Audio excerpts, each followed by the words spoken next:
Grande parte do amor que eu tenho pela medicina foi por isso. Dentro de uma profissão que não é uma ciência. Isso me fez ter medo. A medicina é uma arte. No exército eu me tornei um profissional adulto do dia para a noite. Se a sociedade ela digitalizou, o médico tem que digitalizar. O que o médico vende? O paciente não é cliente. Por quê? Existe uma pergunta que é recorrente no meu dia a dia, é como começou a prática esportiva? E eu fiquei umas 2, 3 semanas muito chateado.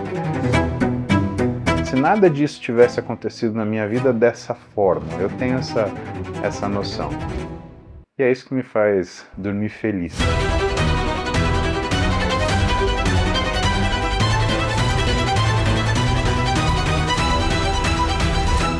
Tem muita coisa aqui para conhecer. Meu nome é Paulo Cavalcante Musi, eu sou médico do esporte, ortopedista e traumatologista. E no dia a dia eu trato de casos complexos e simples, com a mesma preocupação, e chego a resultados que são bons resultados à medida que os meus pacientes eles se sentem bem atendidos, bem acolhidos e se sentem relevantes em suas preocupações e sentem que eles podem contar comigo no que é a execução de suas rotinas do dia a dia. Existe uma pergunta que é recorrente no meu dia a dia, é como começou a prática esportiva? O que me fazia gostar da prática esportiva? O que me fazia continuar na prática esportiva? Eu acredito que todos nós temos a paixão pelo desafio.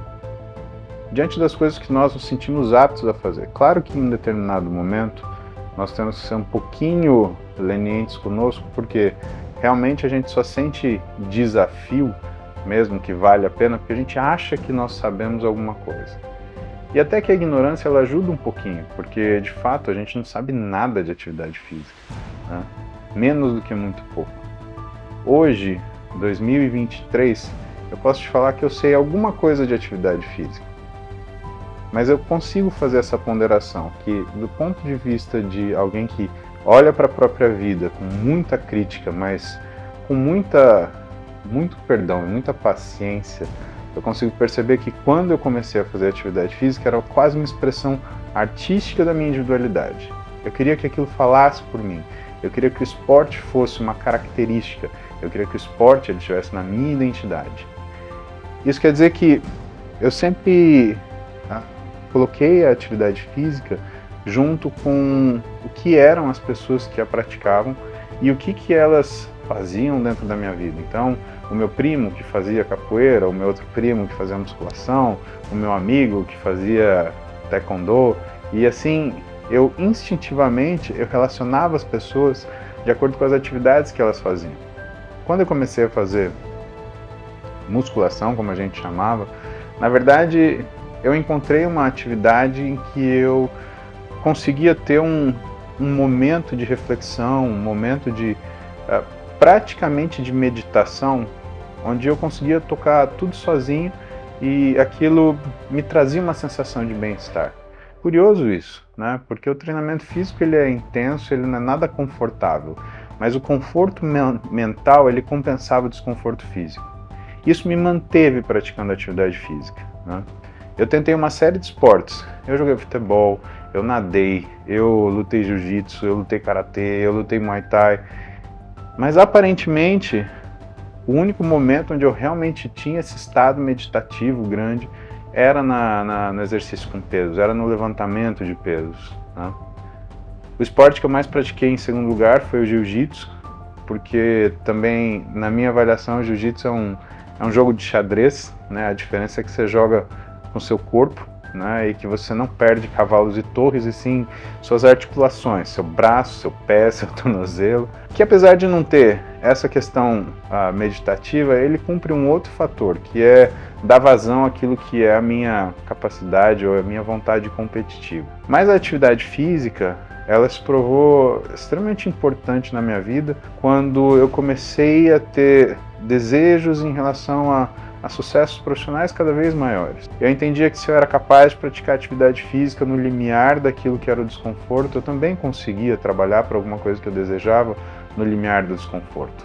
Se eu conseguia fazer uma repetição a mais na academia, eu conseguia ler um livro a mais no desejo de um conhecimento maior.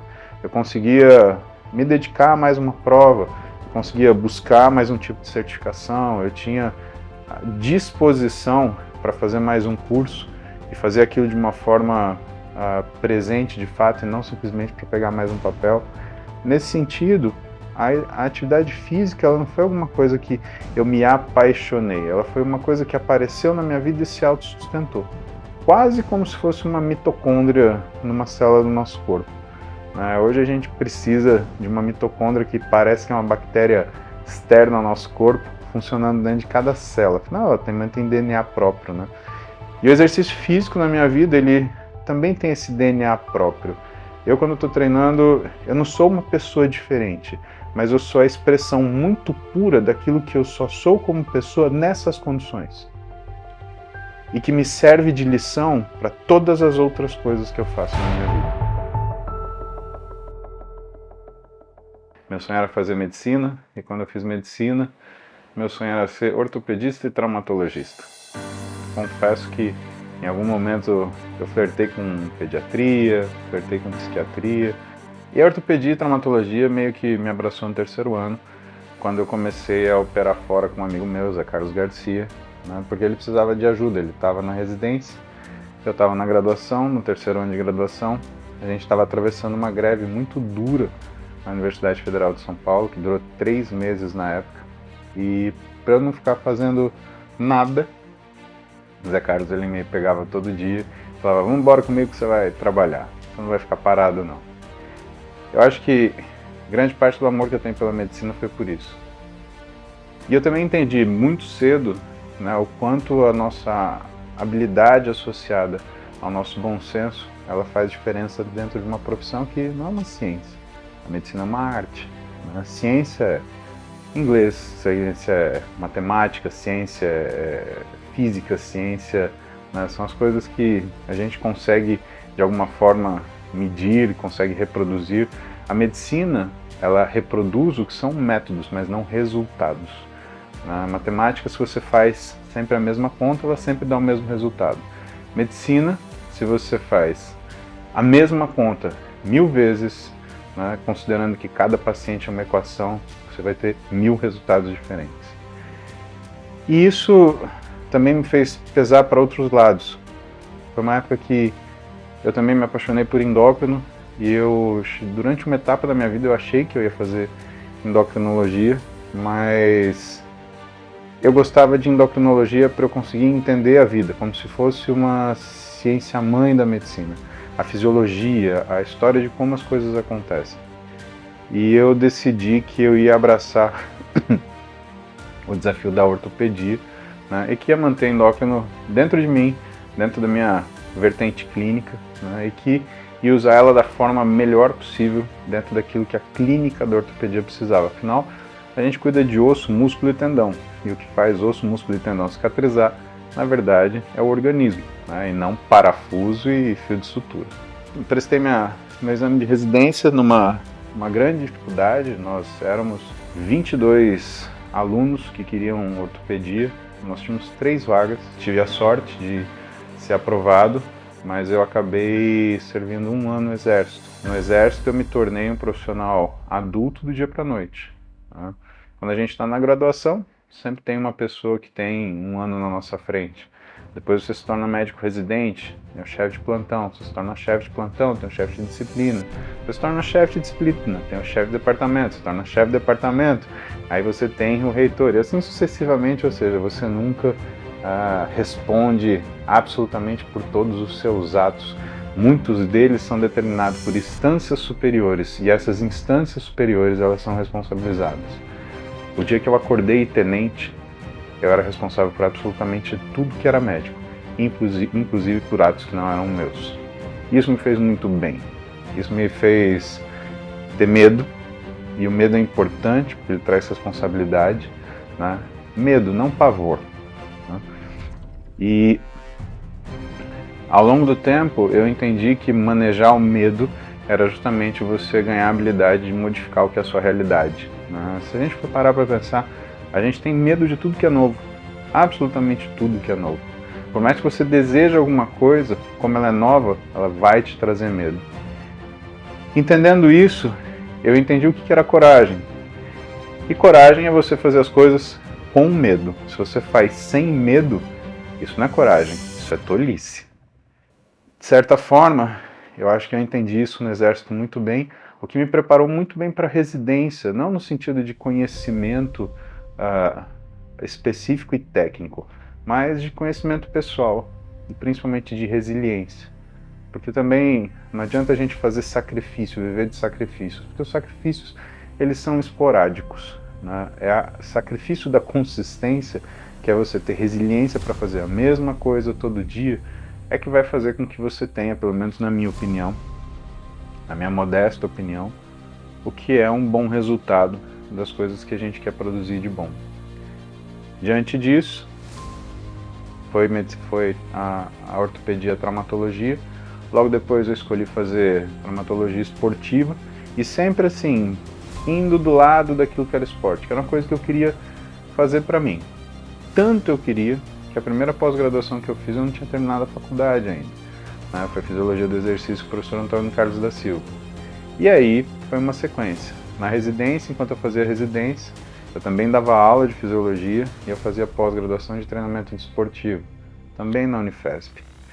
Fiz logo depois, emendado, o que era uma extensão, né, uma pós-graduação também de biomecânica do exercício na USP, com o professor Carazato.